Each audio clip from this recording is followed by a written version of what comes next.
하나님 말씀 에베소서 1장 4절 한 절입니다.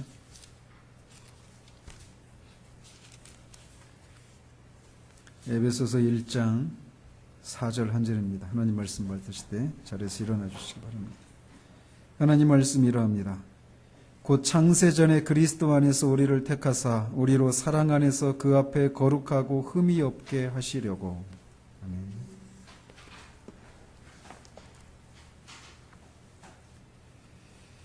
지난주에는 그리스도인이 하늘에 속한 모든 신령한 복을 받을 수 있게 된 것은 영원전에 이루어진 하나님의 선택이 있었기 때문이라는 사실에 대해서 살펴보았습니다. 그러면서 이 교리에 접근할 때 우리에게 어떤 자세가 필요한지, 또 이 선택이라고 하는 이 교리를 생각할 때 우리에게 주는 그런 유익들이 무엇인지에 대해서 우리가 말씀을 살폈습니다. 오늘은 그 나머지 내용들, 이 선택의 목적이 무엇인지를 살펴보도록 합니다. 사도는 하나님께서 창세전에 우리를 선택하시되 그리스도 안에서 우리를 선택하셨다라고 말을 합니다. 우리 주님도 요한복음 17장 대제사장적인 기도에서 이렇게 기도하십니다. 아버지께서 아들에게 주신 모든 사람에게 영생을 주시려고 만민을 다스리는 권세를 아들에게 주셨음이로소이다 라고 말을 합니다. 즉 창세전에 하나님 아버지께서 영생을 줄 자들을 자신에게 주셨다라고 말씀하고 계셔요. 그리고 같은 장 6절에서도 세상 중에서 내게 주신 사람들에게 내가 아버지의 이름을 나타내었나이다. 그들은 아버지의 것이었는데 내게 주셨으며 그들은 아버지의 말씀을 지켰나이다 라고 그렇게 말씀하십니다. 그래서 모든 이 그리스도인들은 원래는 아버지의 것이었는데 자신에게 주셨다라고 말씀하고 계신 거예요. 주님의 이 말씀은 다시 한번 그리스도인이 그리스도의 사람이 된 것은 그리스도인이 되기로 결심했기 때문이거나 심지어 그리스도께서 하신 일이 그것이 먼저가 아니라는 사실을 우리에게 말해주고 있습니다.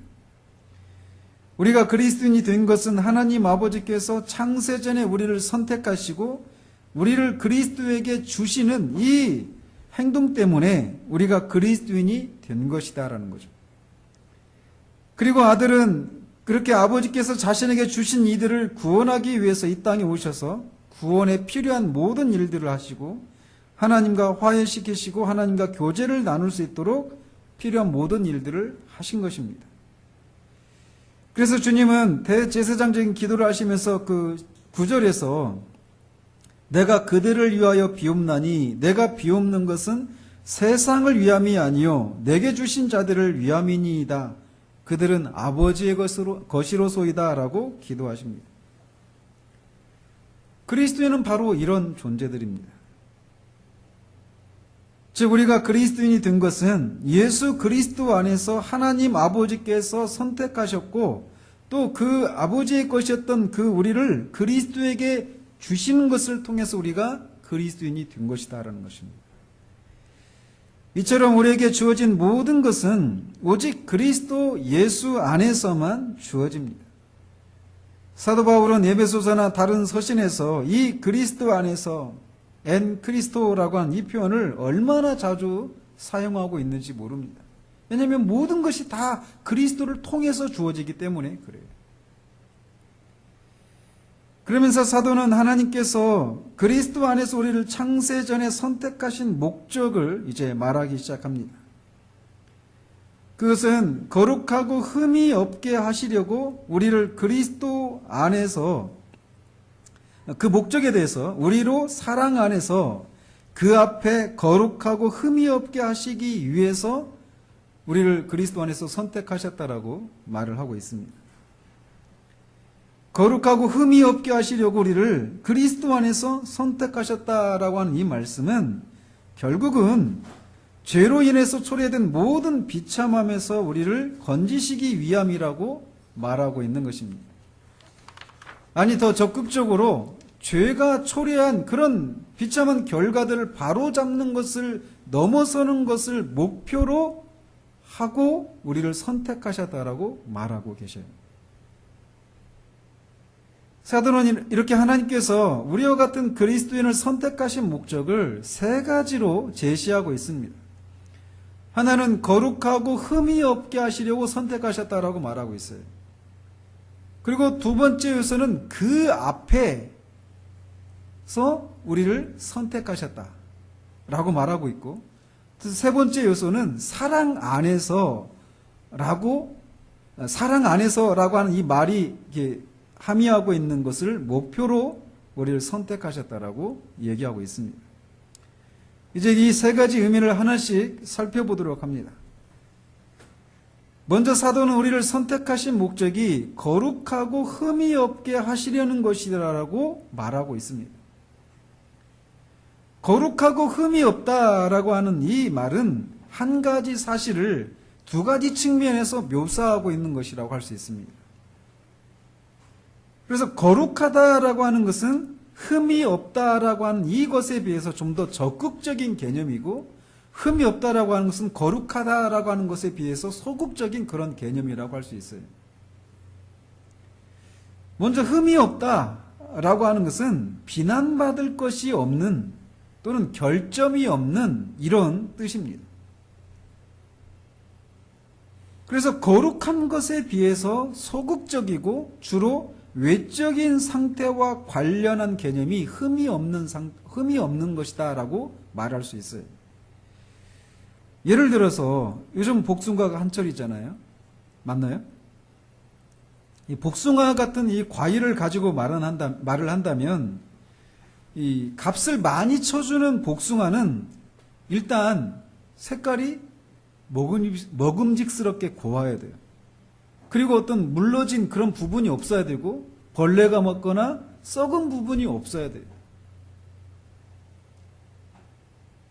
흠이 없다라고 하는 것은 바로 이렇게 외적으로, 그래서 복숭아를 가지고 다시 말씀드리면, 이렇게 복숭아가 아무리 맛이 좋아도 겉으로 이렇게 벌레가 먹거나 썩거나 물러진 스크래치가 가 있는 이런 이렇게 흠이 있는 복숭아는 좋은 복숭아로 쳐주지를 않아요. 따라서 흠이 없다라고 하는 것은 주로 이렇게 외적으로 죄가 없거나 결점이 없는, 그래서 책망받을 만한 또는 비난받을 만한 그런 것이 없는 상태를 가리킵니다. 하나님은 우리를 그리스도 안에서 선택하신 목적이 바로 이거라고 말을 해요. 우리의 외면이 책망받을 것이 없는, 결점이나 이런 죄가 없어서 책망받거나 비난받을 만한 것이 없는 그런 사람이 되도록 하기 위해서 우리를 선택하셨다라고 얘기하고 있다는 거죠. 이에 비해서 거룩하다라고 하는 것은 흠이 없는 것에 비해서 보다 적극적인 개념이고 주로 내면 상태와 관련된 것이라고 할 수 있습니다. 역시 복숭아를 가지고 설명한다면 복숭아가 겉으로는 어떤 스크래치도 안 가고 겉에 벌레 먹은 것도 없고 물러진 것도 없고 썩은 부분도 없어요. 아주 먹음직스럽게 보입니다. 그렇지만 그렇다고 해서 그 복숭아가 맛이 있는 복숭아라고 할 수는 없어요. 복숭아의 이 생명은 뭐예요? 과일의 생명은 맛이죠. 외면이 아무리 그럴듯해도 맛이 없으면, 즙이 과일의 그런 독특한 그런 맛을 드러내는 그런 충분한 즙이 없거나 육질이 좋지 않으면 좋은 과일이 될 수 없는 거예요. 이처럼 거룩하다라고 하는 것은 한 사람이 내면적으로 죄가 없는 것을 넘어서서 적극적으로 성결하고 순전한 상태를 가리킵니다. 그런데 우리는 일반적으로 거룩하다라고 할 때 죄나 결점이 없어서 책망받을 만한 일이 없는, 이렇게 흠이 없는 이런 상태만을 떠올리기 쉽습니다. 그러나 겉으로 그런 상태 가운데 있어도 그의 내면은 전혀 그렇지 않을 수 있어요. 겉으로 아무런 잘못이 없어 보여도 내면의 상태는 그렇지 않을 수 있는 일이 얼마든지 있을 수 있다라는 것이죠. 그런데 하나님은 이 두 가지 요소를 같이 거룩하고, 외면뿐만 아니라 내면도 거룩한 그런 상태로 우리를 만드시기 위해서 그리스도 안에서 선택하셨다라고 말씀하고 있다라는 것입니다. 생각을 해보십시오. 이 두 가지 요소가 결합된 상태는 결국 완전한 상태 가운데 있는 것을 말합니다. 외면적으로도 어떤 결점이나 비난받을 만한 상태 가운데 있지 않을 뿐만 아니라 내면적으로도 순전하고 결함이 없이 완전한 조화를 이루고 있는 상태에 우리가 이르도록 하기 위해서 우리를 선택하셨다라고 말하고 있다라는 거예요. 그래서 한 사람의 영혼의 기능들, 즉 지성과 감정과 의지와 기억과 양심이 완전한 조화를 이루어서 발휘되는 완전한 상태 가운데 있는 사람을 목표로 우리를 선택하셨다라고 사도가 말하고 있다라는 거예요. 방금 말씀드린 대로 우리는 거룩이라고 하는 개념을 주로 흠이 없는 상태와 관련해서만 생각하는 경향이 있습니다. 그래서 하나님께서 내가 거룩하니 너희도 거룩하라 라고 하는 말씀을 하셨을 때 거룩해진다 라고 하는 것을 이 외적으로나 내적으로 죄를 저지르지 않는 소극적인 측면에서만 생각하기 쉽습니다. 물론 하나님께서 거룩하시다라고 할 때 그분에게 죄가 없으신 것은 맞는 말입니다. 그렇지만 거룩하다라고 하는 말이 그런 것만을 죄가 없는 그래서 비난받거나 책망받을 만한 그런 상태가 아닌 것만을 의미하지는 않는다라는 것입니다. 사도 요한은 하나님은 빛이시라 그에게는 어두움이 조금도 없으시니라 라고 말을 합니다. 하나님에게는 어두움이 조금도 없어요. 그러나 하나님은 어두움이 조금도 없으신 것을 넘어서서 그분이 빛이시라고 말하고 있다는 겁니다. 여기서 빛과 어두움의 개념은 이 에베소서에서 거룩과 흠이 없는 것과 서로 상응을 합니다. 결국 하나님이 어둠이 조금도 없으시고 빛이시다라고 하는 것은 그분이 절대적으로 완전하시고 절대적으로 영광스러우시고 절대적으로 순결하시고 순전하신 분이라는 것을 의미합니다. 한마디로 완전하신 분이라고 하는 것을 의미하는 거예요. 그래서 하나님 자신이 완전하신 자신에 대해서 스스로 만족해 하시는 그런 분이 바로 하나님이시라고 얘기하고 있는 거죠. 그런데 사도는 하나님께서 우리를 선택하신 목적이 바로 이렇게 우리가 외적으로나 내면적으로 완전한 사람이 되는 것을 목적으로 하셨다라고 말하고 있다라는 거예요. 이 세상에 외면적으로 뿐만 아니라 내면적으로도 흠이 없고 완전하고 순결한 그런 사람이 오직 한 분 있었습니다. 그분은 바로 우리 주 예수 그리스도 뿐이에요. 그래서 사도가 여기서 거룩하고 흠이 없는 존재가 되도록 하기 위해서 우리를 부르셨다라고 한 이 말은 로마서 8장 28절에서 아들의 형상을 본받게 하기 위하여 라고 하는 말과 똑같은 의미입니다. 즉 하나님이 그리스도 안에서 우리를 선택하신 목적은 우리를 그리스도와 같이 완전하고 순결한 완전한 그런 사람이 되도록 하기 위해서 우리를 선택하셨다라는 것이에요. 이것은 우리를 그리스도 안에서 구원하신 목적이 우리의 죄를 용서하는 그런 정도에 머무르지 않는다라고 하는 것을 말해줍니다. 우리가 의롭게 되어서 죄 사함을 받는다라고 하는 것은 말할 수 없는 은혜이고 큰 일이지만 이것이 우리의 신앙의 종착역은 아니다라는 거예요. 그것은 출발력입니다. 우리의 종착역은 우리가 거룩하고 흠이 없는 사람이 되는 것, 즉 성화가 되는 것이 있다라는 거예요. 이것이 선택의 목적입니다. 선택의 목적에 우리가 거룩해지는 것이 있다, 성화되는 것이 있다라고 한 이 사실은 선택의 교리는 사람들로 하여금 방종한 삶으로 이끌어가는 그런 교리다라고 하고 주장하는 사람들의 이 주장을 반박하기에 충분한 것이라고 할 수 있습니다. 많은 경우에 모든 진리가 다 오용되고 남용될 그런 소지가 있습니다. 특별히 이 선택의 교리와 관련해서 우리가 남용되는 부분들이 있다면 나는 선택을 받은 사람이니까 내가 어떻게 살더라도 결국 나는 구원받게 돼 있어 라고 하면서 이 반율법주의적인 방종한 삶을 살아가는 그런 일이 있다라고 사람들이 생각하기 쉽다라는 거죠.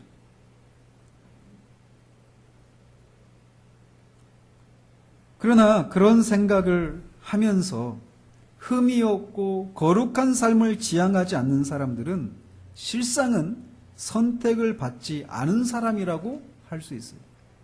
왜냐? 선택의 목적이 우리가 흠이 없고 거룩한 사람이 되는 것, 거기에 있기 때문이에요. 그런데 그런 것을 지향하지 않으면서 나는 선택받았다라고 말한다면 그 사람은 실제로 선택받은 사람이 아니라는 것이죠. 하나님은 우리를 당신의 아들의 형상을 닮은 거룩하고 흠이 없는 사람이 되게 하기 위해서 우리를 선택하셨습니다. 우리를 죄 용서를 해주시고 천국에 들어갈 수 있도록 하기 위해서만 우리를 선택하신 것이 아니라는 거예요. 하나님은 우리를 그렇게 그의 아들의 형상을 담도록 하기 위해서, 즉 거룩하고 흠이 없도록 하기 위해서 우리를 선택하셨는데 이것을 하나님은 반드시 이루시는 분이십니다. 왜냐하면 그분은 주권자이시기 때문에 이 목적을 반드시 이루시는 분이십니다. 우리를 거룩하고 흠이 없는 사람으로 만드시기 위해서 하나님은 여러 가지 수단을 사용하십니다. 가장 대표적인 것이 있다면 진리. 하나님의 말씀으로 우리를 거룩한 사람으로 빚어가셔요. 그것을 위해서 우리에게 말씀을 주셨습니다. 뿐만 아니라 고난을 통해서도 우리를 거룩한 사람으로 빚어가십니다. 말씀과 성령을 통해서 우리를 거룩한 사람이 되어가도록 빚어가시고 그 과정 속에 고난이라고 하는 것을 통해서 우리를 거룩한 사람으로 빚어가신다라는 거예요. 따라서 한 사람이 정말 그리스도 안에서 하나님의 선택을 받은 사람이라면 그의 존재와 삶에는 거룩함의 요소들이 반드시 있기 마련입니다. 다시 말씀드리지만 구원을 받았다고 하는 사람의 삶과 존재 속에 거룩함의 요소들이 발견되지 않는다면 그런 선택받은 사람이 아니라고 할 수 있습니다. 하나님은 이 선택의 목적을 반드시 이루십니다. 그래서 아까 말씀드린 것처럼 그런 수단을 사용하셔서 이것을 이루어 가시는데, 만약 어떤 사람이 계속적인 불순종을 통해서 그의 삶과 존재 속에 거룩함을 드러내지 않는 경우에는 히브리서 12장에서 말씀하고 있듯이 징계를 통해서라도 하나님의 뜻을 이루시고야 마십니다. 물론 우리는 이 징계라고 하는 이것에 대해서도 우리는 너무나 쉽게 이 징계라고 하는 것을 우리의 죄에 대한 우리의 잘못에 대해서 징계를 굉장히 좀 이렇게 남용할 그런 소지가 분명히 있어요. 그럼에도 불구하고 하나님은 우리를 그리스도 안에서 거룩한 사람이 되어가도록 부르셨는데 우리가 지속적으로 불순종하는 경우에는 징계를 통해서라도 이 목적을 이루신다라는 거예요. 그래서 때로는 건강을 잃게 한다든지 또는 사업이 실패한다든지 또는 어떤 이 땅에서의 그런 여러 가지 삶의 곤고한 상황들을 통해서 우리를 징계하셔서라도 우리를 반드시 거룩한 존재로 빚어가십니다. 때로는 이 일에 우리가 더디 반응하고 그래서 오랜 시간이 걸리는 경우라 해도 결국은 내가 고난받는 것이 유익했다라고 하는 그런 고백을 받아내실 때까지 우리를 부르신 이 목적을 이루시기 위해서 하나님은 징계를 허락하십니다.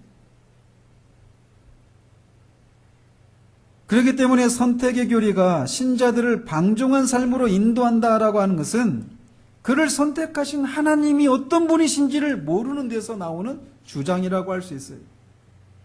오히려 선한 하나님의 자녀들은 하나님께서 자신을 이렇게 완전하고 순결한 존재가 되도록 하기 위해서 선택하셨다라고 하는 것을 깨달을 때 더욱 자신의 삶을 경계하고 자신의 부르심의 목적에 부합하는 삶을 살려하기 마련입니다. 사도는 두 번째로 우리를 거룩하고 흠이 없게 하기 위해서 선택하셨는데 그 앞에서 이렇게 되도록 하셨다라고 말하고 있습니다. 여기서 그 앞에라고 할 때 그는 누구일까요? 문맥상 하나님을 의미하죠. 그 앞에는 그의 얼굴 앞에 혹은 그의 눈을 따라라고 이렇게 번역할 수 있습니다. 즉 우리가 거룩하고 흠이 없는 사람이 되도록 하기 위해서 우리를 선택하셨는데 누구 앞에서 그렇게 되도록 부르셨느냐면 하나님 앞에서 우리가 거룩하고 흠이 없는 사람이 되도록 선택하셨다라고 말씀하고 있는 거예요. 우리가 이렇게 거룩하고 흠이 없는 사람으로 하나님 앞에서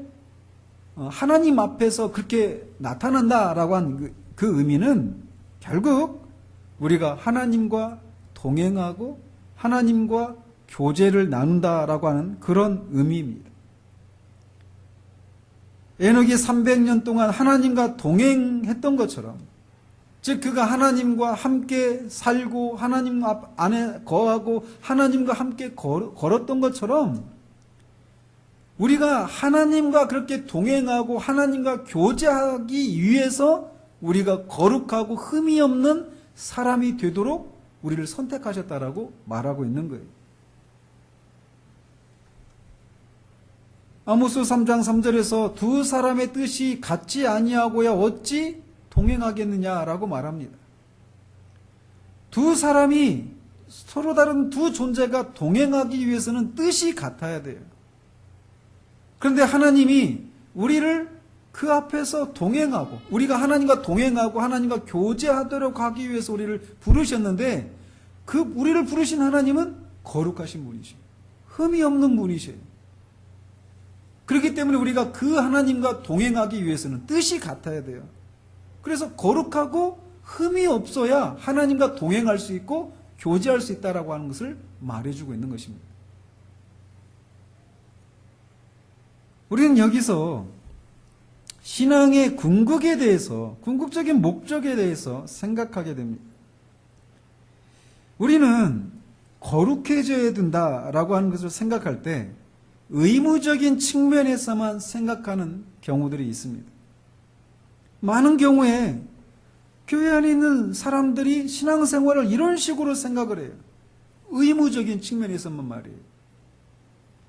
죄 용서를 받고 율법을 지키면서 사는 것이 신앙의 전부라고 생각합니다.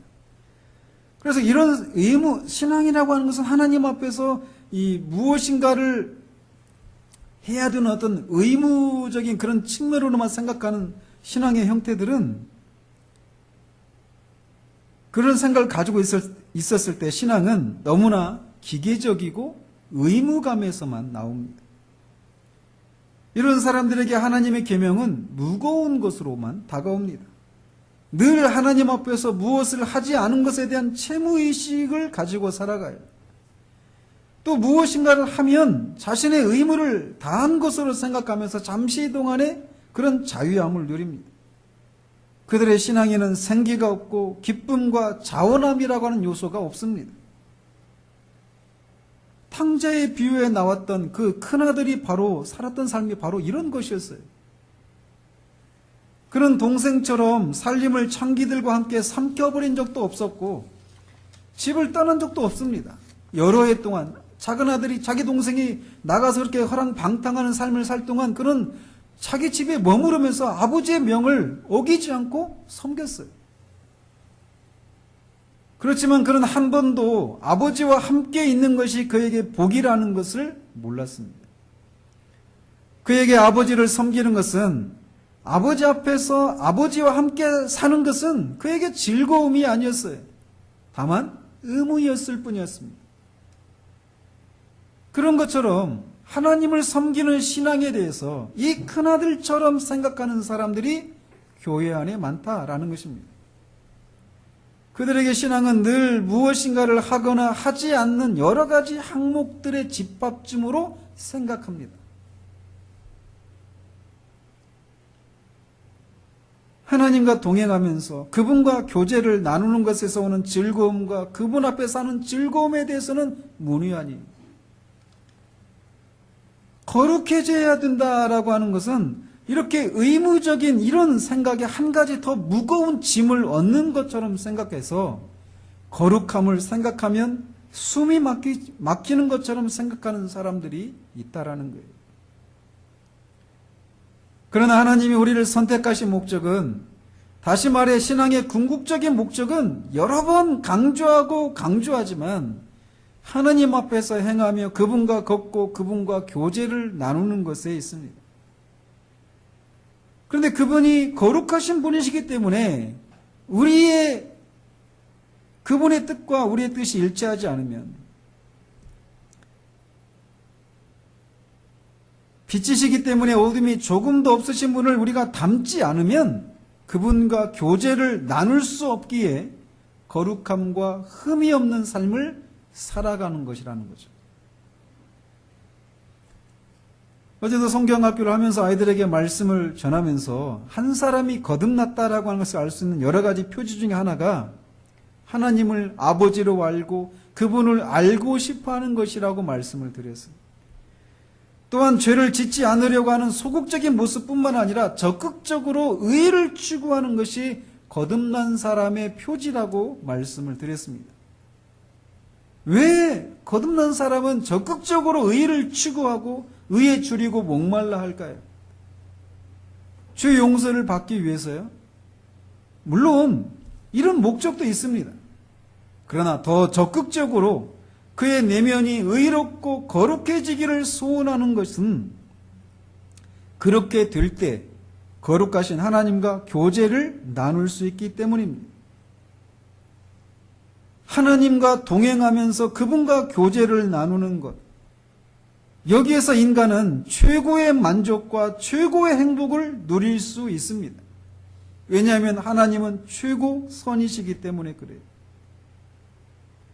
세상의 인간을 만족시키고 행복하게 하는 것들이 여러 가지가 있지만 그것들은 최고 선이신 하나님의 그림자에 불과한 것들입니다. 그렇기 때문에 중국의 어떤 연자는 예수 그리스도를 만나고 나서 그의 제자들에게 말하기를, 얘들아 세상에 촛불을 꺼라, 예수 그리스도의 태양이 밝았다 라고 말을 하는 거예요. 예수 그리스도, 의의 태양이신 예수 그리스도를 만나고 보니까 그분의 성품과 그분의 존재와 그분이 하신 일의 그 영광스러움을 알고 나니까 세상에 있는 빛이라고 여겨졌던 모든 것들이 태양 앞에 촛불처럼 희미하기 짝이 없는, 아예 필요조차 없는 그런 것들에 불과하다는 것을 알고 이런 얘기를 하는 거예요. 하나님은 지고선이십니다. 하나님이 우리를 선택하신 목적은 바로 이 최고선이신 하나님과 우리가 동행하면서 그분과 교제를 나누도록 하기 위해서 우리를 선택하신 거예요. 그 앞에 서서 그분과 동행하고 교제하기 위해서 우리를 선택하셨다는 것입니다. 그렇기 때문에 하나님의 자녀들을 거룩하게 하려고 주신 이 하나님의 계명을 하나님의 자녀들은 무거워하지 않아요. 하나님이 우리를 선택하신 목적은 바로 이것입니다. 우리가 거룩하고 흠이 없는 사람이 되어서 하나님과 동행하며 하나님과 교제를 나누도록 하기 위해서 우리를 부르신 거예요. 이것이 여러분의 갈망이십니까? 기도해야 되는데, 성경을 읽어야 하는데, 예배를 드려야 되는데, 헌금을 해야 되는데, 전도를 해야 되는데, 이런 생각을 하면서 이런 것들을 하지 못한 것에 대한 어떤 무거운 이 채무의식만 가진 채 우리가 신앙생활을 하고 있다라면 우리는 신앙생활을 다시 돌아봐야 돼요. 신앙의 궁극은 하나님과 바른 관계를 맺고 그분과 동행하며 그분과 교제를 나누는 것입니다. 그것을 위해서 의에 대해서 줄이고 목말라 하면서 거룩함을 추구하는 거예요. 그리고 그 삶에는 즐거움이라고 하는 요소가 있습니다. 그리고 그렇게 살지 못하는 데서 오는 탄식이 있어요. 그러나 속박감이 있는 것은 아닙니다.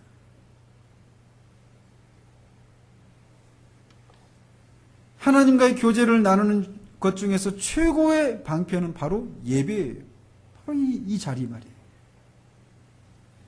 예배는 영이신 하나님을 우리의 영이 만나고 그분을 즐거워하며 그분의 아름다우심을, 그분의 선하심을 우리의 전 존재를 당해서, 전 존재를 통해서 그분을 숭모하는 것입니다.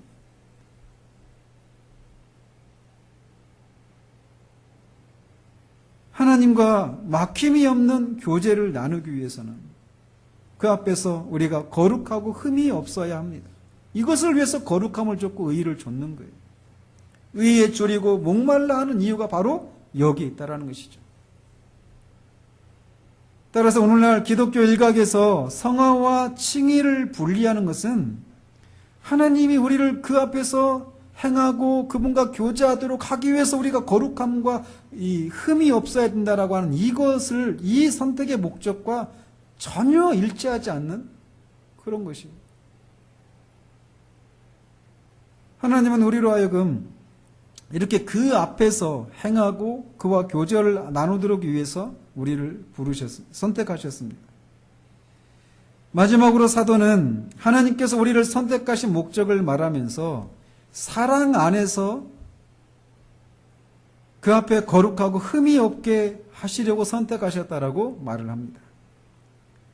사랑 안에서라고 하는 이 말은 우리가 하나님 앞에 나타나되 사랑으로 나타난다라고 하는 그런 의미입니다. 하나님은 어떤 분이십니까? 그분은 세상을 창조하신 창조주요, 세상을 공의로 심판하실 심판주이십니다.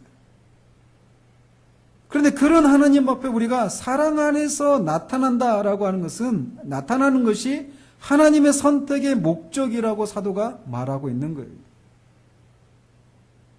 성경을 보십시오. 하나님 앞에 나타났던 사람들이 보였던 그 반응들을 보십시오. 아브라함이 자신의 조카 롯을 위해서 하나님 앞에서 중보할 때를 생각해 보십시오. 그는 하나님을 향해서 세상을 공의로 심판하실 하나님이 의인을 악인과 함께 죽이시는 것이 부당하다라고 하면서 그를 위해서 소돔성에 의인이 50명이 있다면 심판을 거두시겠습니까? 라고 묻기 시작해서 나중에 10명까지 그 숫자를 줄여갑니다. 근데 그 과정을 그렇게 숫자를 줄여 나갈 때마다 그는 하나님 앞에 자신이 티끌과 같은 그런 존재라고 하는 의식을 가지고 그렇게 하나님 앞에 중보하고 있어요. 욥을 보십시오. 하나님이 욥에게 나타나셨을 때 욥이 얼마나 두려웠습니까? 이사야를 보십시오. 또 다니엘을 보십시오. 다니엘은 하나님의 임재가 아니라 하나님이 보내신 천사 미가엘 앞에 섰음에도 불구하고 그가 죽은 자처럼 되어서 며칠을 알아누웠다고 말을 합니다. 그의 거룩하신 임재를 그의 육체가 감당할 수 없었던 것이죠. 삼손의 아버지는 또 어때요? 우리가 하나님을 보았으니 우리 죽게 되었다라고 말하지 않아요? 모세는 또 어떻습니까? 하나님은 모세에게 나를 보고 살 자가 없다라고 말씀하셔요. 신약에서도 마찬가지죠. 보이지 않는 하나님의 형상이신 예수 그리스도를 예수님이 베드로를 자신의 제자로 부르실 때 그가 나는 죄인이로소이다. 나를 떠나소서라고 하잖아요. 또 자신을 주님의 사랑받는 자라고 말하고 주님이 잡히시던 밤에 있었던 그 최후의 만찬 자리에서 주님의 가슴에 얼굴을 묻고 있을 정도로 친밀했던 사도 요한이 요한계시록에서 그 부활하신 영광의 주님을 만났을 때 어떻게 반응을 합니까?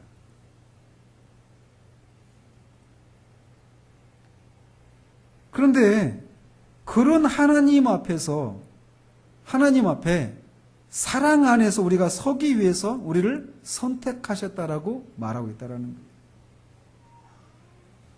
우리가 하나님 앞에 사랑하는 관계로 나타나기 위해서 필수적으로 죄로 인해서 우리와 하나님 사이에 있었던 모든 장벽을 제거해야만 합니다. 우리 주일학교 친구들에게 이번 성경학교에서 통해서도 말씀드린 것처럼 우리의 타락한 본성은 하나님을 미워해요. 육신에 속한 우리 옛 본성은 하나님을 대적합니다. 뿐만 아니라 죄를 미워하시고 행악자를 미워하시는 거룩하신 하나님도 우리를 향해서 진노하고 계시다라는 거예요. 즉 우리와 하나님 사이는 원수 관계입니다.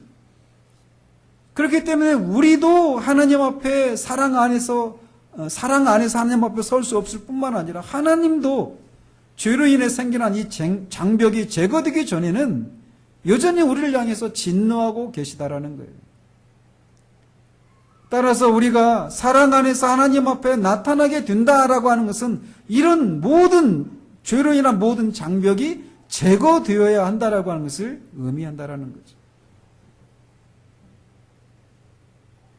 이번 여름 성경학교에서도 살폈듯이 이 일이 가능한 것은 빛이신 하나님의 아들 예수 그리스도께서 희생제물과 화목제물이 되어서 우리를 대신해서 죗값을 치르시고 하나님의 진노를 유화시키시고 하나님과 우리를 화해시키시는 일을 통해서만 가능한 것입니다. 그런데 하나님께서 우리를 사랑 안에서 하나님 앞에 나타나기 위해서 우리를 선택하셨다고 할 때는 바로 이 일을 하시겠다라고 하는 것을 의미하는 거예요.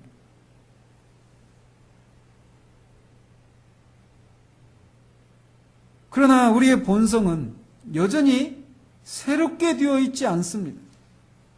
그래서 우리가 우리의 본성이 하나님을 사랑하는 사람이 되지 않는다면 죄로 인한 장벽은 다 제거되었다 하더라도 여전히 우리의 내면이 본성이 변화되지 않는다면 우리는 하나님 앞에 사랑 안에 나타날 수가 없습니다. 따라서 우리가 하나님 앞에 사랑 안에서 나타난다라고 하는 것도 하나님께서 이런 것을 하시겠다라고 하는 것을 내포하고 있는 거예요. 즉 우리의 내면이 하나님을 사랑하는 그런 사람이 되도록 하시겠다라고 하는 것도 내포되어 있다라는 것이죠. 이것을 위해서 하나님은 성령을 통해 그 일들을 하십니다. 성령을 통해 우리 영혼에 영적인 생명을 불어넣으시는 거듭남을 허락하시고 우리의 본성이 하나님을 사랑하는 그런 새로운 본성, 새 마음을 가지게 하시는 것을 통해 우리로 하여금 하나님 앞에 사랑 안에서 나타날 수 있도록 하시기에 우리를 선택하셨다라는 것입니다. 또한 하나님 앞에서 우리가 사랑 안에서 나타나기 위해서는 단순히 하나님과 우리 사이의 어떤 객관적인 지위 관계 속에서만 가능하지, 관계에만 있을 때는 가능하지 않은 일입니다. 세상에는 여러 관계들이 있습니다. 그런데 두려움이 없는 사랑 안에서 나타날 수 있는 관계는 부모와 자녀 사이의 관계입니다. 그렇기 때문에 5절에서 얘기하듯이 하나님은 우리의 죄 문제를 해결하시고 성령을 통해 우리에게 새로운 본성과 성향을 주시는 것을 넘어서서 우리를 자녀 삼아 주시는 것입니다. 하나님은 창세전에 이런 것들을 목적으로 하고 우리를 그리스도 안에서 선택하셨습니다. 그리고 이 목적을 이루시기 위해서 그의 아들을 이 땅에 죄 있는 모양으로 보내셔서 율법 아래 나게 하시고 율법을 순종하고 율법의 요구를 따라 우리를 대신해서 형벌을 받아 십자가에 죽으시고 그의 죽으심이 자신의 죄를 인한 것이 아니라 우리를 위한 죽음이었다라고 하는 것을 증명하기 위해서 죽은 자 가운데 다시 살아나셨던 것입니다. 그리고 그가 이루신 것들을 우리에게 적용하시기 위해서 승천하시고 하나님께서 약속하신 성령을 보내셔서 영적인 것들에 대해서 죽어있던 우리를 거듭나게 하시고 영적인 지각을 주시고 영적인 것들 속에 담겨있는 것들을 즐길 수 있는 하늘에 속한 본성을 주신 것입니다. 하나님은 이렇게 우리가 우리의 본성이 하나님을 사랑하는 사람이 되도록, 그리고 하나님 앞에서 동행하고 하나님과 교제를 나눌 수 있도록 하기 위해서, 거룩하고 흠이 없는 사람이 되도록 하기 위해서 우리를 그리스도 안에서 창세전에 선택을 하신 것입니다. 즉 하나님의 선택은 아무런 계획이나 목적이 없는 선택이 아니라는 거예요. 하나님은 바로 이런 것들을 목적으로 하고 우리를 그리스도 안에서 선택하신 것입니다. 우리의 삶이 이런 하나님의 계획과 목적 안에 있다라고 하는 것을 생각해 보십시오. 우리는 이 광막한 우주에 아무런 목적이 없이 우연하게 던져진 존재가 아닙니다. 우리가 이 땅에 존재하게 되는 그 존재의 목적, 존재의 목적이 있다라는 거예요.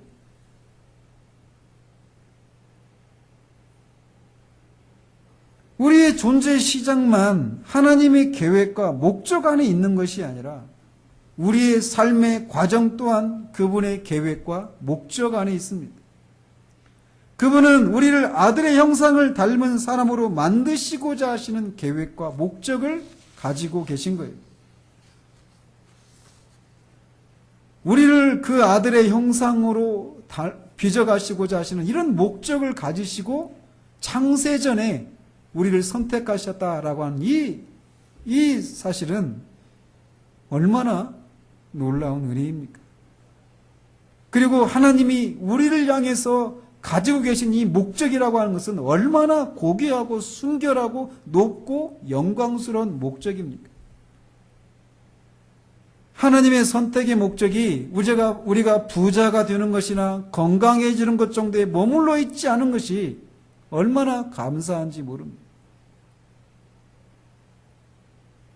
우리의 부르심은 이렇게 높고 고귀하고 순결하고 영광스러운 데에 있습니다. 우리의 외면의 삶, 주로 우리의 말과 행동으로 나타나는 우리의 외면의 결점이 없고 비난받을 만한 것이 없는 사람이 되도록 하기 위해서 우리를 선택하셨을 뿐만 아니라 주로 우리의 생각으로 표현되는 우리의 내면도 거룩하고 순결해서 외면적으로나 내면적으로 흠이 없고 거룩하고 완전한 사람이 되는 것이 우리의 선택의 목적이라는 거예요.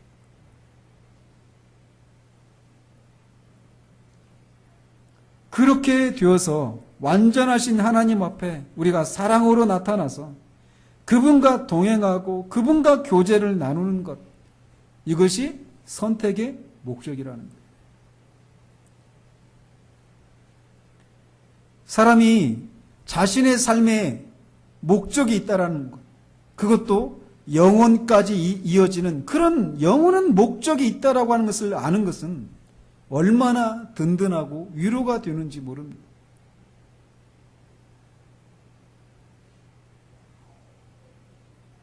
여러분들은 여러분을 향한 하나님의 목적이 있다라고 하는 것을 아십니까?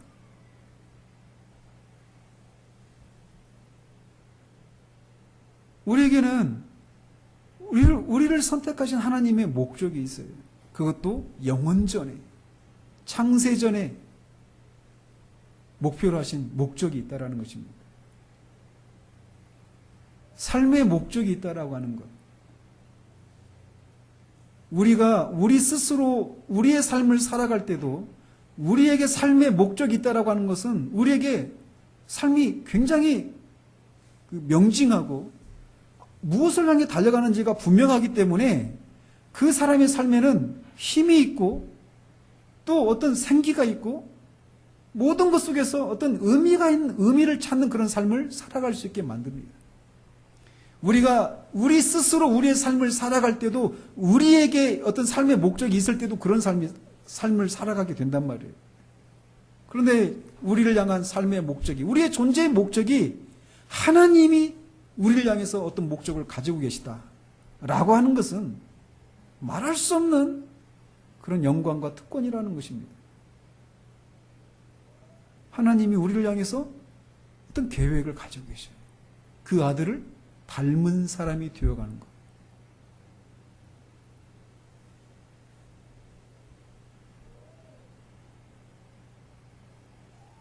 우리의 삶의 목적이 무엇인지를 알고 또 이 삶의 목적이 우리가 스스로 설정한 것이 아니라 하나님이 그 목적을 가지고 계셔서 그것을 반드시 이루고야 마실 뿐이라는 것을 생각할 때 우리는 히브리서 기자가 말하는 것처럼 그것은 우리에게 영혼의 닷과 같은 것이에요. 우리의 삶이 의미가 없어지고 삶의 방향이 희미해질 때마다 하나님이 나를 향해서 이런 목적을 가지고 나를 선택하셨다라고 하는 사실들을 붙들고 있을 때 우리는 다시금 흔들리던 나침반이 다시 북쪽을 가리키는 것처럼 우리는 다시금 삶의 표대를 향해서 달려갈 수 있게 만들어줍니다. 그럼 우리는 수시로 이 우리를 향하신 하나님의 목적이 우리를 아들을 닮은 사람으로 만드시기 위한 것이고 또 그 일을 반드시 이루실 것이고 그것을 이루시기 위해서 우리를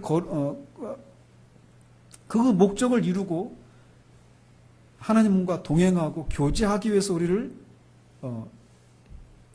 선택하셨다는 이 교리를 우리가 묵상하는 것이 우리에게 아주 큰 유익을 가져다 줍니다. 어떤 그 목적을 이루기 위해서 창세전에 하나님이 그 일을 시작하셨어요. 그러면 그 과정은 그 목적을 이루기 위해서 반드시 그 과정도 있어야 되는 거죠. 우리의 삶이 그렇게 하나님께 붙들려 있는 사람들입니다. 신앙은요, 언젠가 말씀드렸지만 신앙이라고 할 때 신앙은 믿고 바라는 거예요. 그게 신앙이에요. 뭘 믿어요? 하나님이 이 목적하신 이것을 반드시 이루실 것이다라고 하는 것을 믿는 거예요. 그리고 그렇게 해 주실 것을 바라는 거예요. 이게 신앙입니다. 하나님은 이런 목적을 우리를 향해서 가지고 계십니다. 우리가 바로 그런 목적을 가진 그런 사람들입니다. 기도하겠습니다. 하나님 아버지, 하나님이 창세전에 그리스도 안에서 우리를 택하신 목적이 무엇인지를 살펴보았습니다. 우리가 하나님의 아들 우리 주 예수 그리스도처럼 거룩하고 흠이 없는 사람이 되어서 하나님을